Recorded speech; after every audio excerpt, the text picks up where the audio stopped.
Pasal 27, kesalahan atau pelanggaran yang dapat menyebabkan diberikan surat peringatan 3. Hal ini meliputi kesalahan berat sebagaimana diatur perusahaan. Pertama, sengaja membangkang atau menolak instruksi pimpinan yang layak. Kedua, sengaja membuat keributan atau keonaran di lingkungan perusahaan. Ketiga, membiarkan kondisi bahaya tanpa peringatan. Keempat, lalai mengerjakan tugas sehingga menyebabkan orang lain menderita sakit atau celaka. Kelima, menyalahgunakan wewenang untuk kepentingan pribadi. Keenam, melakukan kesalahan proses yang menyebabkan kerugian finansial bagi perusahaan. Ketujuh, melakukan perbuatan asusila atau pelecehan seksual di lingkungan kerja. Kedelapan, mangkir selama 4 hari dalam 1 bulan. Kesembilan, tidak mentaati SOP atau instruksi pimpinan. Kesepuluh, tidak menghemat penggunaan bahan produksi, energi listrik, air, maupun alat tulis kantor. Kesebelas, tidak menjaga keselamatan diri dan rekan kerja. Kedua-belas, sengaja duduk atau menginjak barang produksi serta peralatan kerja. Ketiga-belas, mengabaikan instruksi pimpinan untuk menghindari pekerjaan. Keempat-belas, tidak melaporkan hal berbahaya kepada pihak berwenang atau keamanan. Kelima-belas, melakukan kekerasan fisik, intimidasi, atau pelecehan verbal. Keenam-belas, mangkir 3 hari dalam 1 bulan. Ketujuh-belas, kesalahan berat lainnya sesuai undang-undang. Terakhir, mengulangi kesalahan serupa atau tidak serupa saat masa berlaku SP2. Pasal 28, surat peringatan berlaku selama 6 bulan sejak tanggal diterbitkan. Seluruh sanksi ini diberikan dalam bentuk tertulis secara resmi. Pasal 29, skorsing diberikan bagi yang telah mendapat SP3 tanpa itikat baik. Pasal 30, gaji skorsing dibayar 100%. Pasal 31, pelanggaran yang menyebabkan PHK, termasuk tidur saat jam kerja, pencurian, penipuan, intimidasi, serta membawa senjata atau narkoba ke lokasi, termasuk juga asusila, perjudian, menyebarkan konten porno, membocorkan rahasia perusahaan, merusak fasilitas, hingga memberikan keterangan palsu yang merugikan perusahaan. Pasal 32, kewajiban hadir 5 hari kerja atau 40 jam seminggu. Ketidakhadiran harus disertai bukti sah, seperti surat keterangan dokter. Pasal 33, cuti tahunan 12 hari setelah 1 tahun masa kerja. Permohonan wajib diajukan minimal 1 minggu sebelum cuti dimulai. Pasal 34, cuti haid bagi pekerja perempuan selama 2 hari tiap bulan dengan mekanisme pengajuan formulir kepada bagian personalia. Pasal 35, cuti melahirkan selama 3 bulan dan cuti keguguran 1,5 bulan. Upah dibayarkan penuh sesuai ketentuan yang berlaku.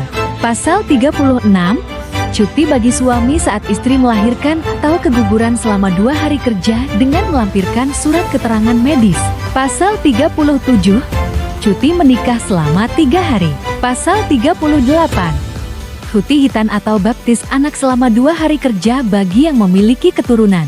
Pasal 39, cuti musibah atas duka keluarga inti selama 2 hari. Pasal 40 mengatur tentang sakit. Pekerja yang sakit diperbolehkan istirahat dengan menyertakan bukti atau keterangan yang sah kepada perusahaan.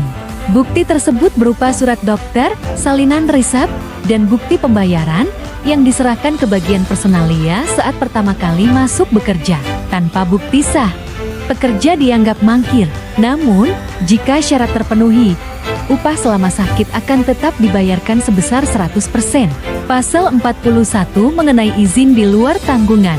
Pekerja boleh mengajukan izin tertulis minimal 1 minggu sebelumnya untuk kepentingan yang tidak bisa ditinggalkan.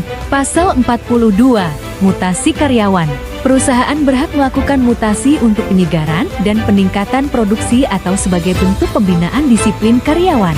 Pasal 43, promosi karyawan. Perusahaan memberikan penghargaan bagi pekerja berprestasi dengan dedikasi tinggi untuk menduduki jabatan tertentu sesuai keahliannya. Pasal 44, demosi karyawan. Ini merupakan penurunan jabatan bagi pekerja yang kurang dalam kemampuan manajerial atau melakukan pelanggaran disiplin. Pasal 45 dan 46, pemutusan hubungan kerja. Perusahaan semaksimal mungkin menghindari PHK melalui musyawarah bipartit yang adil dan bijaksana. Jika PHK tak terhindarkan, pemberitahuan tertulis harus disampaikan paling lambat 14 hari kerja sebelumnya atau 7 hari bagi masa percobaan. Pasal 47, larangan PHK, pengusaha dilarang melakukan PHK karena alasan sakit di bawah 12 bulan, menjalankan ibadah, menikah, atau hamil. Pasal 48 merinci alasan PHK, termasuk penggabungan perusahaan, kerugian terus-menerus selama 2 tahun, atau keadaan memaksa seperti force majeure. PHK juga bisa terjadi karena pekerja mengundurkan diri secara tertulis 30 hari sebelumnya, memasuki usia pensiun, atau meninggal dunia. Pasal 50 dan 51 membahas keuangan. Pengusaha wajib membayar uang pesangon, penghargaan masa kerja, dan uang pengganti hak sesuai ketentuan. Perhitungan pesangon didasarkan pada masa kerja, mulai dari 1 bulan upah untuk kerja kurang dari setahun, hingga 9 bulan upah. Uang penggantian hak meliputi cuti tahunan yang belum diambil, ongkos pulang ke tempat asal, dan hal lain dalam peraturan perusahaan. Pasal 52. Uang kompensasi PKWT. Karyawan kontrak berhak atas kompensasi saat masa kontrak berakhir yang dihitung secara proporsional. Pasal 53. Pelanggaran mendesak. Perusahaan dapat melakukan PHK seketika untuk pelanggaran berat seperti pencurian, penipuan, penggelapan uang, atau penggunaan narkotika. Pasal 54. Bantuan keluarga. Jika pekerja ditahan pihak berwajib, perusahaan memberikan bantuan dana kepada keluarga tanggungan hingga maksimal 6 bulan. Pasal 61. Pensiun. Pekerja yang memasuki usia pensiun berhak atas pesangon 1,75 kali ketentuan, penghargaan masa kerja, dan uang penggantian hak. Pasal 63. Hak pengaduan. Pekerja dapat mengajukan PHK jika pengusaha melakukan tindakan kasar, tidak membayar upah tepat waktu, atau membahayakan keselamatan. Pasal ke-64. Mengenai sakit berkepanjangan. Pengusaha dapat melakukan pemutusan hubungan kerja terhadap pekerja yang mengalami sakit berkepanjangan atau cacat akibat kecelakaan kerja. Jika tidak dapat bekerja setelah melampaui batas 12 bulan, maka pekerja berhak atas uang pesangon sebesar 2 kali ketentuan pasal 50 ayat kedua. Selain itu, pekerja berhak atas uang penghargaan masa kerja 1 kali ketentuan dan uang penggantian hak sesuai pasal 50 ayat keempat. Pekerja juga dapat mengajukan PHK kepada pengusaha karena alasan sakit berkepanjangan atau cacat setelah melampaui batas waktu 12 bulan. Hak yang diterima tetap sama, meliputi uang pesangon 2 kali ketentuan, uang penghargaan masa kerja, dan uang penggantian hak. Pasal ke-65. Penyelesaian keluh kesah. Apabila terjadi keluh kesah karyawan atas hubungan kerja, masalah akan diselesaikan dengan atasan langsung atau bagian HRD. Apabila belum selesai, maka dapat diteruskan secara berjenjang kepada pimpinan yang lebih tinggi untuk dimusyawarahkan. Jika ada serikat pekerja, musyawarah dilakukan antara pimpinan perusahaan dengan ketua unit kerja secara intern atau bipartit. Bila masih belum selesai, pihak terkait dapat meminta bantuan DEC NKRT-RANS Kabupaten Subang untuk perundingan tripartit atau mediasi. Jika kesepakatan tetap tidak terjadi, maka akan dilanjutkan ke Lembaga Penyelesaian Hubungan Industrial atau LPPHI. Pasal ke-66. Seragam karyawan. Perusahaan memberikan pakaian seragam kepada seluruh pekerja minimal 1 buah tiap tahunnya. Setiap hari kerja, seluruh pekerja wajib memakai seragam. Pada hari libur, diperbolehkan memakai pakaian bebas tapi sopan. Sanksi akan diberikan bagi yang tidak memakai seragam pada hari wajib. Jika keluar bekerja, seragam wajib dikembalikan. Pasal ke-67. Upacara karyawan.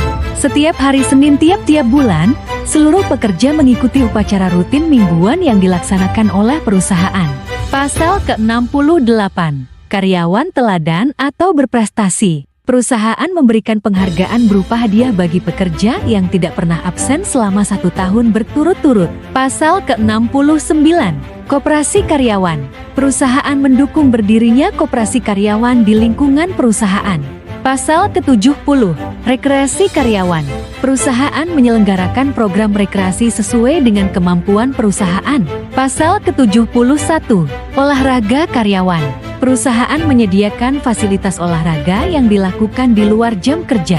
Sinergi yang kuat antara pemenuhan hak dan pelaksanaan kewajiban adalah kunci utama bagi kemajuan PT Shinwan Indonesia. Mari kita bangun budaya kerja yang berintegritas, disiplin, dan saling menghormati demi masa depan yang lebih gemilang. Terima kasih atas dedikasi Anda. Mari terus berkarya dengan semangat tinggi. Bersama, kita hebat.